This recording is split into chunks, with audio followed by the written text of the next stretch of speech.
Kalau untuk perkembangan kerupuk kulit Raja Patin sendiri, kita mencapai hampir masa waktu 4 tahun belum genap ya, karena kita mulai itu di 6 Desember 2016 sampai sekarang. Saya rasa kita memiliki perkembangan yang cukup signifikan.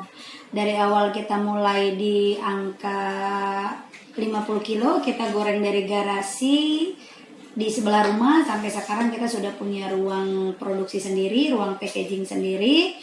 Saya rasa itu pencapaian yang cukup signifikan dan alhamdulillah kemajuan yang sangat pesat, walaupun tidak boleh ada kata puas dalam berusaha. Intinya kita masih tetap mengharapkan perkembangan ini tetap terus naik, tidak puas sampai di tempat, artinya diam di tempat. Kalau saya puas sampai sekarang berarti tidak ada lagi kemajuan untuk tempat yang lebih luas lagi.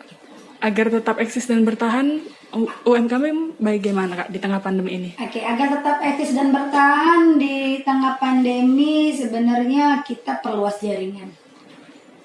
Jangan pernah takut untuk memberikan kepercayaan mengenai pemasaran, marketing produkmu kepada yang namanya reseller atau sistem 2 tangan atau sistem 3 tangan. Kalau memang orientasi kita adalah produsen, maka fokus saja kepada memproduksi. Selebihnya mengenai penjualan, marketing dan sebagaimananya, percayakan itu kepada tim marketing Anda. Bisa melalui reseller, bisa melalui dropship atau melalui apapun. Intinya berikan kepercayaan, bangun jaringan. Bukankah dengan kita membentuk jaringan, kita memberikan kepercayaan kepada rekan-rekan reseller yang kita sebut sebagai mitra marketing, juga menciptakan lapangan kerja dan melebarkan atau berbagi rezeki kepada teman-teman kita yang lain di luar sana yang notabene dia punya kemampuan untuk selling, sementara kemampuan kita adalah produksi dan kemampuan mereka adalah selling. Itu sih kalau kiat dari Raja Patin sendiri.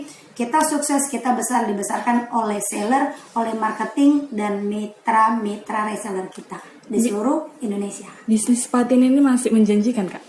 Kalau untuk menjanjikan sendiri, kalau saya bilang ya, kalau dia tidak ada cerita menjanjikan, nggak akan digeluti dan kita nggak akan tekuni ya kalau memang ini bukan yang menjanjikan gitu. Kenapa dia saya bilang menjanjikan? Bagi sebagian masyarakat Indonesia atau kita ya, penyakit orang Indonesia adalah kita suka menyepelekan hal yang kecil.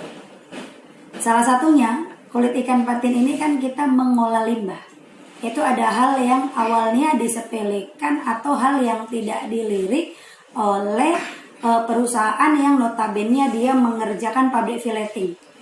Dulu harga kulit ikan patin ini itu dijual cong, bercampur ya sama duri sama kepala, itu sekitar 2.000, 1.500 itu pernah. 2.000 awal mula kita ambil sudah disortir.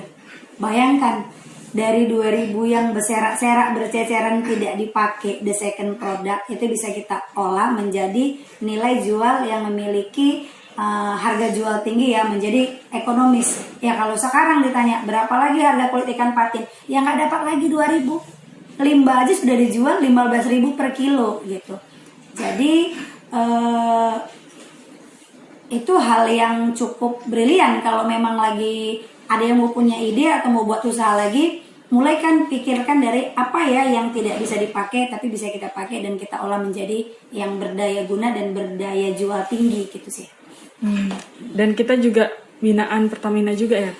Raja Patin sendiri adalah mitra binaan Pertamina. Kita dibantu dalam hal permodalan. Jadi dulu pernah kita punya hutang orderan. Kita punya hutang orderan oleh mitra kita sekitar 4 ton. Jadi sudah masuk orderan sebanyak 4 ton. tapi kita tidak punya bahan baku yang cukup. Karena kalau kulit dari Sumatera sendiri itu tidak bisa memenuhi kuota permintaan Raja Patin.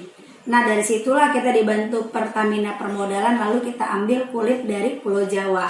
Nah, mulai dari situ kita menjadi mitra dan bekerja sama kepada Pertamina dari segi permodalan. Harapannya ke depan untuk Raja Patin sendiri gimana, Kak? Yang namanya harapan, yang namanya cita-cita, kalau misalkan kita tidak punya target ya, kalau saya bilang istilah singkatnya gini, saya selalu punya kiblat, saya selalu punya arah, saya selalu punya tujuan setiap langkah yang sudah kami jalani. Harapan kami nggak muluk-muluk, kami cuma mau, tidak akan pernah mau jadi UKM terus-terusan. Harapan kita ke depannya kita bisa next menjadi PT, kita menjadi pabrikan. Jadi bagaimana kita sekarang sedang berupaya berjuang keras meningkatkan usaha rumahan menjadi usaha pabrikan. Tidak lagi melulu di rumah, tidak lagi melulu UKM, tapi kita bisa beranjak menjadi PT, bisa menaungi, bisa berkibar, bisa skalanya untuk Indonesia yang lebih luas. Himbauannya, Kak, untuk para UMKM, Kak? Baik, untuk teman-teman, rekan-rekan, para pejuang, para pencari nafkah, para pegiat ekonomi di tingkat UKM, ayo semangat, ayo tunjukkan bakat, jangan pernah menyerah, jangan pernah takut, jangan pernah putus asa. Karena UKM adalah salah satu fondasi ekonomi paling bawah yang bisa membantu giat meningkatkan ekonomi pemerintah. Bayangkan, kalau kita satu bisa menggiatkan 10 pekerja, bisa menggiatkan 5 pekerja. Kalau UMKM di Indonesia kita bantu buat negara. Artinya, masyarakat pedesaan tidak harus pergi ke kota untuk mencari pekerjaan, tapi ada UMKM di desanya. Kemudian untuk UMKM Indonesia, ayo mari sama-sama kita giatkan. Mulai hari ini kita yang menciptakan pekerjaan, bukan kita yang mendaftar pekerjaan. Bukankah rezeki lebih banyak itu dagang? Mungkin bagi yang beragama Islam sudah diajarkan oleh Nabi kita, 9 dari 10 rezeki adalah berdagang. Maka semangat, maju terus UMKM, jangan pernah gentar. Ayo maju terus, ciptakan lapangan kerja, buat karya untuk Indonesia dengan logo UMKM dari desa untuk Indonesia.